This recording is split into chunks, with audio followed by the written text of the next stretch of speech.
For the whole law is summed up in a single commandment: you shall love your neighbor as yourself.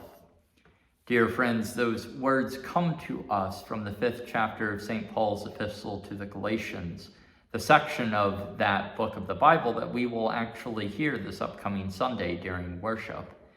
And it makes me think about those who have been good neighbors to me, to my family, and to those around me as I was growing up and as I have lived these many years. One such person was a man called Barney Donahue. Barney and his wife Mary were neighbors of my family when I was growing up in St. Louis, and Barney has an interesting and significant connection to St. Anne's in being a good neighbor. Barney loved golf. It was his driving passion, as it were. And Barney instilled in me a love of golf too. Even though I may play the sport very poorly, it was from those foundational experiences as a kid that he instilled in me a love of the game. He actually took an old set of clubs and cut them down to my appropriate height when I was about 8 or 9 and gave me, by doing that, my first set of golf clubs.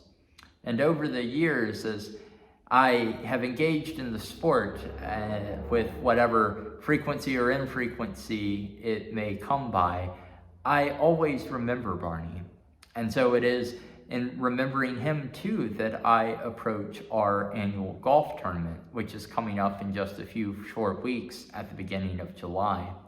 And that golf tournament also relates to our Galatians passage, because that golf tournament, our golf tournament that we support and organize every year, is the major fundraising effort of this parish. It's the way in which we generate the monies that we use to be good neighbors to those who live and work and exist around us.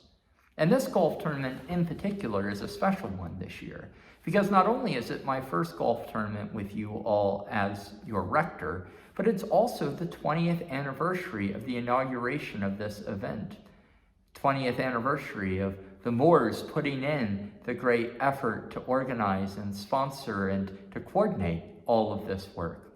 And we're blessed by their efforts, but we're also blessed by the many members of this parish, those of you who contribute either financially yourselves or contribute through helping to generate the numbers of sponsorships that underlay the work that we do in this golf tournament. So it's a fun occasion to celebrate and to spend time together on the course, but it's also more foundationally a call that we have as a community of faith and in the ways in which we minister and be good neighbors to the world around us. So I hope that you will join me, join the vestry, and join your fellow parishioners who have already contributed in either contributing yourself through a sponsorship or encouraging those who you interact with, your financial advisors, lawyers you may work with, even your dentists, your shopkeepers, your other doctors who you may interact with day in and day out. Encourage them to consider sponsorships. And we have many levels of sponsorships, from corporate sponsorships to whole sponsorships to food and beverage sponsorships. There are many different ways to give and to contribute, and it's through those contributions and through those sponsorships that we as a parish can do the work that we are called to do. So as we reflect on what it means to be a good neighbor this week, I encourage us to think about it in the context of our upcoming golf tournament and the ways in which that golf tournament helps us to be the best neighbors we can be to the world around us. So please give generously if you are able to do so, and encourage those around you to give generously as well. And let's make this golf tournament the best it's ever been, and let's generate the most amount of contributions we can so that we can continue on and even more significantly do the work that God calls us to do. Blessings, friends, this day and always.